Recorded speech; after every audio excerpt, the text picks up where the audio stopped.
chapter 35. Moreover, Elihu answered and said, Thinkest you this to be your right? Or sayest you, I am righteous before God, that you inquirest, What advantage will it be unto you? And what profit shall I have more than if I had sinned? I will give you answer, and your companions with you.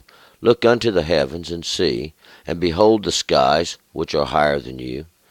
If you have sinned, what doest you against him? And if your transgressions be multiplied, what doest you unto him? If you be righteous, what givest you him? Or what receiveth he of your hand? Your wickedness concerneth a man as you are, and your righteousness a son of man. By reason of the multitude of oppressions they cry out. They cry for help by reason of the arm of the mighty. But none saith, Where is God my Maker, who giveth songs in the night, who teacheth us more than the beasts of the earth, and maketh us wiser than the fowls of heaven? There they cry, but none gives answer, because of the pride of the evil men. Surely God will not hear vanity, neither will the Almighty regard it. When you sayest, You canst not see him, the cause is before him, therefore wait you for him. And now, is it not that he punished in his anger? And hath he not full knowledge of arrogance? But Job doth open his mouth in vanity, and he multiplieth words without knowledge. All right, we're going to go back up, verse 1, and last chapter we remember Elihu, he is continuing to browbeat Job. Elihu is the mighty one himself, and he is the one of judgment, and he's telling Job to listen up, and all the wise men.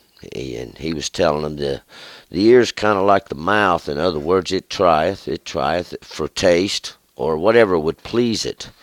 We would find would be the ear, and it would receive all that what is pleasant. See, the ear finds and it takes to itself, but anything that isn't, the ear kind of rejects, like the mouth would. It don't want to take that in. Elihu is going to accuse Job. He's accusing Job of just being, basically, to put it short, is stupid. Saying that he don't have no understanding, and everybody knows that God judges the wicked, and he blesses those that are righteous before God. But we'll find out the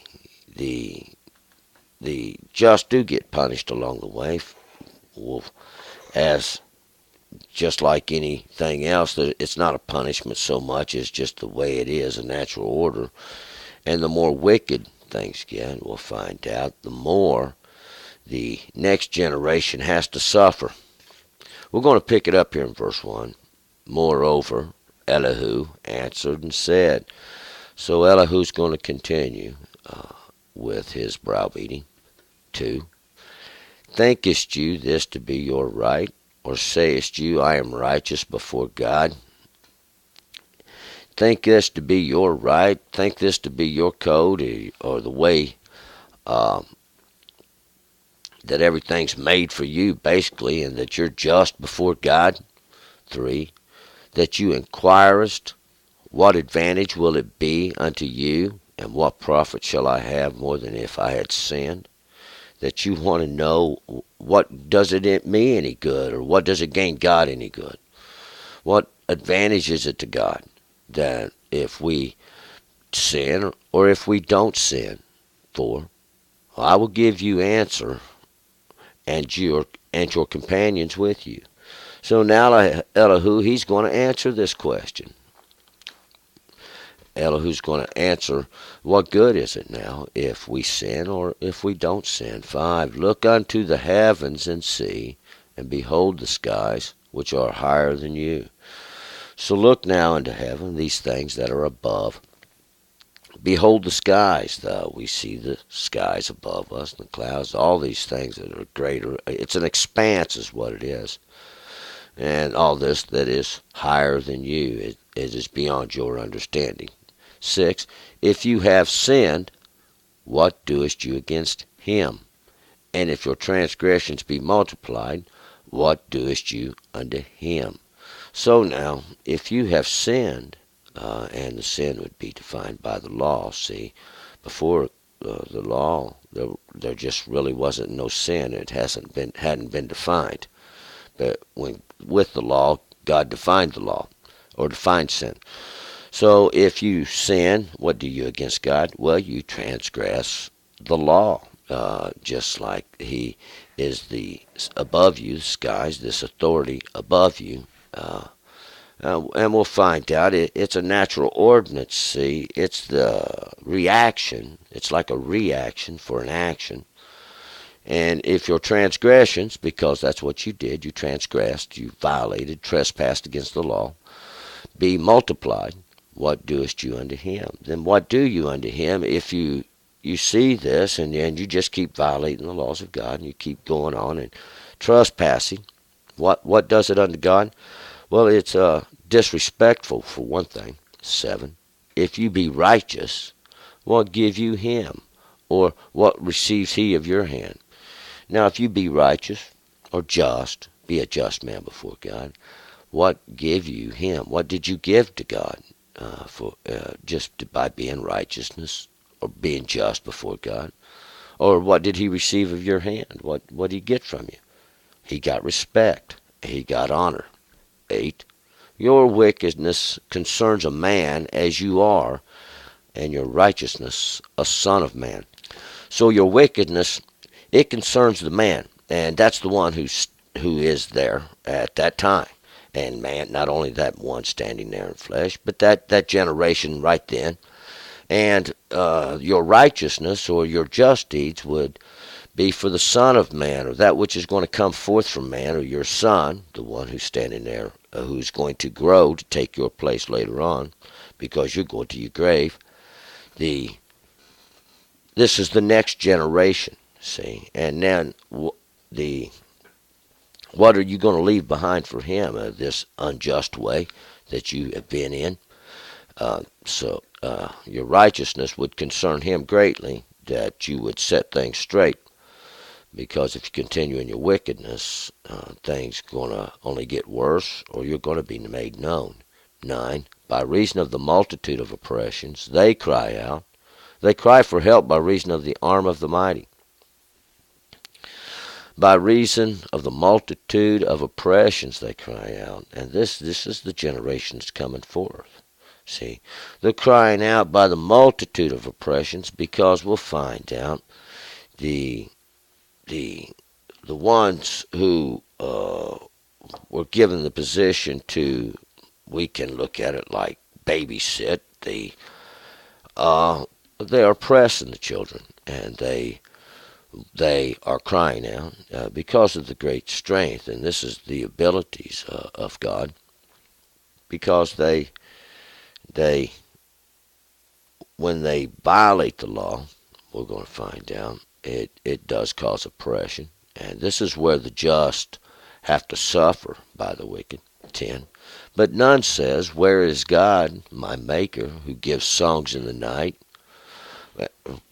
Where's God? None saying this. Why? Well, they haven't been taught. See, they've been caused to forget these things.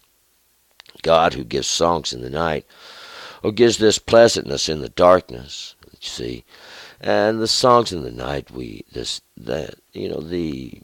like your mother would sing in the night as you went to sleep. This to cause pleasantness, to help you rest. 11, it's comforting. 11, who teacheth us more than the beast of the earth, and maketh us wiser than the fowls of heaven. Where is God, who teaches us more than the beasts of the earth, more than these that tear and rip, and what they do is devour? Oh, where is God, who teaches us more than these, and makes us wiser than the fowls of heaven? These ones that swoop down. They're looking for their prey. 12. There they cry, but none gives answer, because of the pride of evil men. There they cry, and that's the children that's crying. That's that next generation coming forth that's going to be crying. But none's given answer because of the pride of and this evil men. What this is Ra, and it means the worst of the worst. And their pride, see, and this is because the exaltation of men. And that's what happens when we exalt men. When men are lifted up and men are made higher, see, than others, we will find out this is evil. And these are the worst of the worst that do these things, that take these positions. We'll find out God is above all. And all have the understanding, all have the knowledge. But unfortunately, it's not taught. And when it's not taught, it's easy to go astray from something you don't understand. 13. Surely God will not hear vanity, and neither will the Almighty regard it. Surely God does not hear vanity or this uselessness. God doesn't listen to this. Neither does God Almighty regard it. Everything's before God. God hears everything and understands all things. 14. Yea, when you sayest you cannot see him, the cause is before him, therefore wait you for him. When you say you can't see God, where is God? You're calling out, I don't see God. God doesn't mean nothing to me. Where?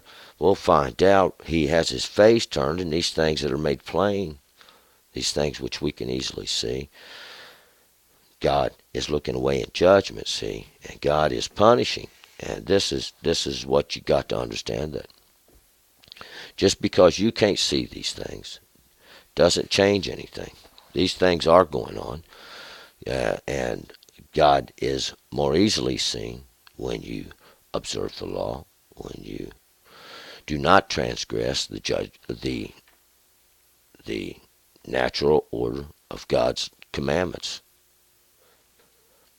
15. And now is it for naught that he punished in his anger?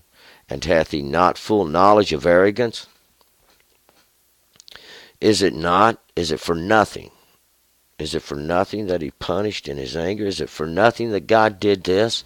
If understanding comes forth, if knowledge comes forth, if wisdom comes forth from the punishment, is it for nothing that God did this?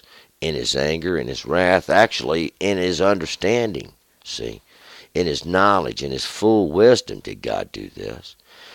And hath he not full knowledge of arrogance? Doesn't God know what that is? Doesn't God know? But see, it's not about arrogance. It's not about pride. See, it's about understanding and knowledge and wisdom. And that's what it's really about. It's not about exalting oneself. 16. But Job doth open his mouth in vanity. He multiplieth words without knowledge. But Job, what's Job been doing? He's been sitting here running his mouth, speaking words that are empty. He's been multiplying words without knowledge, speaking without full discernment, really thinking about everything, is what Elihu's saying. And once again, Elihu's confusion Job. He's basically telling Job he's stupid. He hasn't fully considered these things of what God does and how God works. We'll find out, though. Job has, and Job knows who God is, and Job understands these things. We're going to move forward to chapter 36. Turn and return.